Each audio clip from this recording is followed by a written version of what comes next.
नमस्कार, मेरा नाम श्रीमती शारदा गोयल है और मैंने जूलॉजी से एमएससी किया है। मुझे शिक्षा में 14 वर्षों का अनुभव है और मैंने शिक्षक प्रशिक्षक कोर्स में डीएड और बीएड किया है। मैं मध्य प्रदेश के सिवनी जिले से हूँ। सिवनी जिले का नाम सिवना वृक्षों के बहुतायत में पाए जाने के कारण सिवनी पड़ा है। सिवनी जिले से सबसे लंबा राष्ट्रीय राजमार्ग NH7 होकर गुजरता है। सिवनी के प्रमुख धार्मिक स्थलों में पवित्र पेनगंगा नदी का उद्गम स्थल मुंडारा प्रमुख है। यहाँ पर प्रतिवर्ष मकर संक्रांति के अवसर पर मेले का आयोजन किया जाता है। दूसरा प्रमुख धार्मिक स्थल गुरु रत्नेश्वर धाम दिघोरी है। यहाँ पर विश्व के अनूठे स्फटिक शिवलिंग की स्थापना सिवनी निवासी और द्विपीठाधीश्वर शंकराचार्य श्री स्वरूपानंद जी महाराज जी के द्वारा इस स्फटिक के शिवलिंग की स्थापना की गई है। यह शिवलिंग कश्मीर से यहाँ पर लाया गया है। यहाँ पर भी प्रतिवर्ष महाशिवरात्रि के पावन अवसर पर विशाल मेले का आयोजन किया जाता है। सिवनी जिले का प्रमुख प्राकृतिक पर्यटन स्थल इंदिरा गांधी पेंच राष्ट्रीय उद्यान कर्मजिरी तथा सिवनी जिले के छपारा विकासखंड में स्थित भीमगढ़ बांध, जिसे संजय सरोवर बांध भी कहते हैं, यह प्रमुख आकर्षण का केंद्र है। संजय सरोवर बांध एशिया का सबसे बड़ा मिट्टी का बांध है। यह सिवनी जिले की जीवन रेखा है। इसी छपारा जनपद के अंतर्गत आने वाले शासकीय प्राथमिक शाला साधक सिवनी में मैं प्राथमिक शिक्षक के पद पर पदस्थ हूँ। जब मैं इस स्कूल में अपॉइंट होके गई तो अध्यापन कार्य के दौरान मुझे अंग्रेजी और गणित के सीखने सिखाने के वातावरण में कुछ कमियां समझ में आई। चूँकि सभी बच्चे ग्रामीण परिवेश के थे, अंग्रेजी नई भाषा होने के कारण उन्हें डिफ़िकल्टी होती थी और किसी भी चीज़ को हम बच्चों को जब तक नहीं सिखा सकते जब तक हम उसे बच्चों के दैनिक जीवन से जोड़ ना पाए।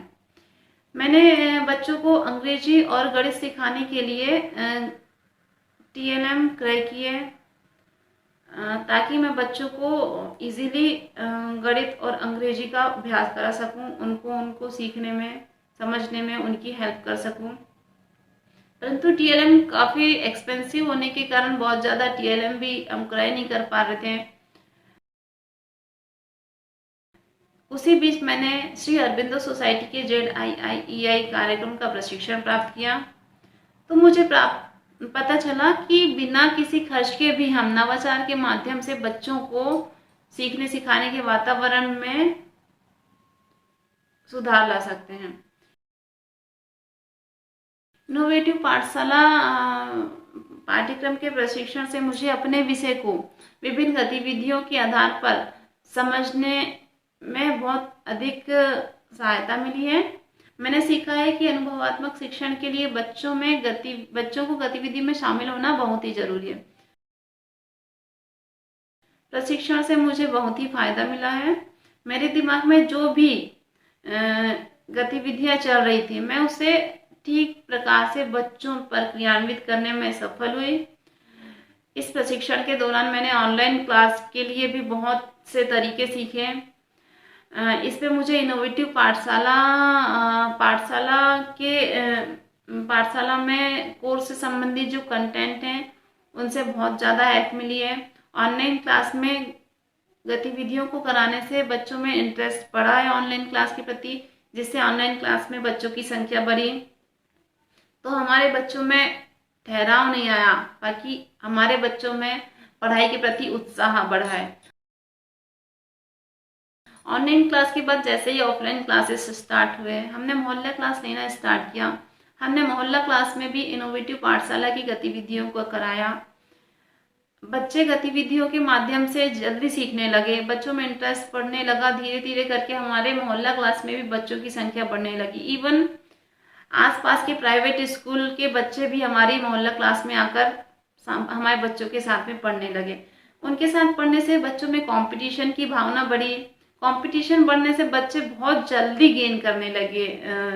जो भी कंटेंट हम बच्चों को पढ़ाते थे, जो भी गतिविधि करवाते थे, बच्चे बहुत जल्दी उसको आत्मसात करने लगे।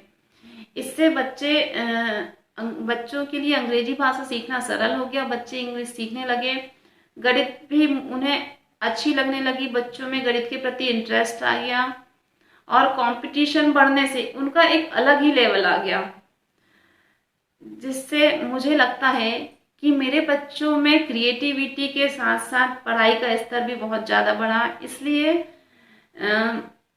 मुझे इनोवेटिव पाठशाला पर बहुत ही ज़्यादा विश्वास आ गया और मैं चाहती हूँ कि सभी अपने बच्चों को पढ़ाते टाइम इनोवेटिव पाठशाला के कंटेंट का यूज़ करें, ताकि सभी के बच्चे पढ़ाई में आगे बढ़ें, पढ़ाई का स्तर बच्चों का बढ़े। मुझे तो इनोवेटिव पाठशाला के कंटेंट बहुत ही ज़्यादा हेल्पफुल साबित हुए हैं बच्चों को पढ़ाने के लिए। इसलिए मुझे लगता है कि मेरा विद्यालय जनपद स्तर पर रोल मॉडल स्कूल के लिए चयनित होना चाहिए। मैं श्री अरविंदो सोसाइटी और HDFC बैंक को यह मंच प्रदान करने के लिए धन्यवाद देती हूँ। Thank you.